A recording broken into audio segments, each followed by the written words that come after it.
নমস্কার, আপনারা দেখছেন রিপাবলিক বাংলা ফেসবুক পেজ এবং ইউটিউব চ্যানেল। আমি বিট্টু রায় চৌধুরী। রাজ্য রাজনীতি খবরের পাশাপাশি বিধানসভা এবং নির্বাচন কমিশন সংক্রান্ত খবর নিয়ে প্রতিবার আপনাদের সামনে আজও হাজির হচ্ছে এবং আজকে নির্বাচন কমিশন সংক্রান্ত খবর আপনাদের সামনে তুলে ধরবো।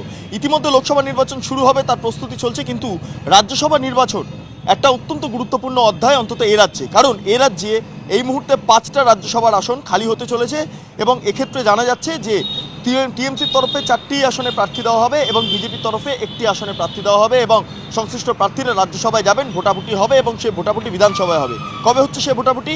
আগামী 27 তারিখ। আমরা যেটা জানতে পাচ্ছি, কী ডিটেলস মিলছে, আমরা যেটা এখনও পর্যন্ত জানতে পাচ্ছি যে পশ্চিমবঙ্গের ক্ষেত্রে যে 5টি আসন রয়েছে, সেই 5টি আসনের মধ্যে যে নির্বাচন হবে সেটার প্রক্রিয়া শুরু হবে আগামী 8 তারিখ। আগামী 8 তারিখ অফিসিয়ালি নোটিফিকেশন ঘোষণা করা হবে এবং নমিনেশন প্রক্রিয়া তারপর থেকে শুরু হবে। 15 তারিখ পর্যন্ত নমিনেশন বা মনোনয়ন জমা দেওয়ার শেষ দিন এবং তারপরে 16 তারিখ স্ক্রুটিনি রয়েছে এবং শেষ অর্থাৎ নমিনেশন প্রত্যাহার বা মনোনয়ন প্রত্যাহারের শেষ দিন 20 তারিখ।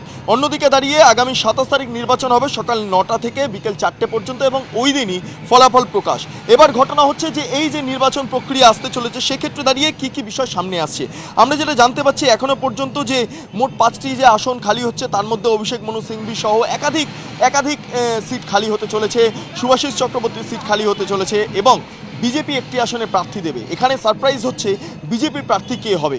গুরুত্বপূর্ণভাবে যেটা জানা যাচ্ছে যে আজকে বিজেপির যেই সল্টলেকের পার্টি অফিস আছে সেইখানে একটা বৈঠক হয়েছে এবং সেখানে মূলত বিজেপির তরফে বেশ কয়েকটা ক্যান্ডিডেটের নাম ঘোষণা করা হয়েছে। কী ক্যান্ডিডেট? আমরা যেটা জানতে পারছি যে এখনও পর্যন্ত 4টি ক্যান্ডিডেট রাজ্য জুড়ে যারা সক্রিয় পলিটিক্সের সঙ্গে জড়িত রয়েছে তাদের নামগুলোকে বাছাই করা হয়েছে এবং সেগুলো দিল্লিতে পাঠানো হচ্ছে এবং দিল্লি থেকে সেই নাম থেকে একটা নাম বেছে নেওয়া হবে এবং চূড়ান্ত করে সেটা রাজ্যে পাঠানো হবে। তারপর রাজ্যের যারা নেতৃত্বরা রয়েছেন তারা সেই তালিকা থেকে নাম ঘোষণা করবেন এবং সেই নামই মূলত রাজ্যসভার নির্বাচনের ক্ষেত্রে প্রতিদ্বন্দ্বিতা করবে।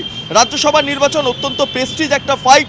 এই ক্ষেত্রে দাঁড়িয়ে বিজেপি 1টি সিটে প্রতিদ্বন্দ্বিতা করতে চলেছে এবং বাকি 4টি সিটে প্রতিদ্বন্দ্বিতা করতে চলেছে তৃণমূল কংগ্রেস। অর্থাৎ সবটা মিলিয়ে দেখা যাচ্ছে যে লোকসভা নির্বাচনের পূর্বে এই যে রাজ্যসভার আসন সেইটা নিয়ে রাজ্য রাজনীতি কার্যত তুঙ্গে এবং এক্ষেত্রে কে প্রার্থী হয়, বিজেপির তরফে কে প্রার্থী হিসাবে সামনে আসে, সেটাই এখন আলোচ্য বিষয় হয়ে উঠছে। বিজেপি সূত্রে আমরা যেটা জানতে পাচ্ছি মূলত যে একজন প্রার্থী হবেন তিনি পলিটিক্যাল প্রার্থী। কারণ গতবারে দেখা গিয়েছে আচমকাই অনন্ত মহারাজকে প্রার্থী করে বিজেপি কার্যত একটা সারপ্রাইজ দিয়েছিলেন রাজ্যের মানুষকে।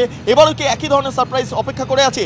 সেটার জন্য আর কয়েকদিন মাত্র অপেক্ষা করতে হবে, কারণ বিজেপি সূত্রে আমরা যেটা জানতে পাচ্ছি আগামী 7 থেকে 8 তারিখের মধ্যে সংশ্লিষ্ট প্রার্থীর নাম ঘোষণা হয়ে যাবে। কারণ দ্রুততা সহকারে তারা নমিনেশন প্রক্রিয়া তৈরি করতে যে প্রক্রিয়া সেটা শুরু করতে চলেছে। এর পাশাপাশি ডামি ক্যান্ডিডেট যেটা রয়েছে সেটারও একটা প্রস্তুতি থেকেই যায়। অর্থাৎ সবটা মিলিয়ে এই নির্বাচনকে কেন্দ্র করে রাজ্য রাজনীতি রীতিমতো তুঙ্গে। এখন দেখার বিষয় কী সারপ্রাইজ, কোন প্রার্থী এই যে রাজ্যসভা নির্বাচন আছে সেখানে সামনে আসেন। এই থাকবে এই সংক্রান্ত খবরে। তবে অন্যান্য খবরে চোখ রাখতে অবশ্যই নজর রাখবেন রিপাবলিক বাংলা পর্দায়, কিন্তু কেবলমাত্র রিপাবলিক বাংলা টেলিভিশন স্ক্রিনে নয়, ফেসবুক পেজে নজর রাখতে ভুলবেন না, লাইক করতে ভুলবেন না, ইউটিউব চ্যানেল সাবস্ক্রাইব এবং বেল আইকন ক্লিক করতে ভুলবেন না। তার পাশাপাশি রিপাবলিক বাংলা ডিজিটালে আসছে, বাংলা টেলিভিশন মিডিয়ায় ঝড় তোলার পর ডিজিটালে পালা। আর মাত্র কয়েকদিনের অপেক্ষা, তারপর রিপাবলিক বাংলার সমস্ত আপডেট আপনারা পেয়ে যাবেন হাতের মুঠোফোনের মাধ্যমে। সঙ্গে থাকুন, দেখতে থাকুন রিপাবলিক বাংলা। ধন্যবাদ।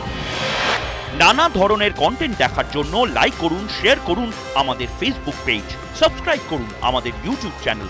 পাশাপাশি অন্যান্য ব্রেকিং নিউজের জন্য অবশ্যই চোখ রাখুন রিপাবলিক বাংলায়।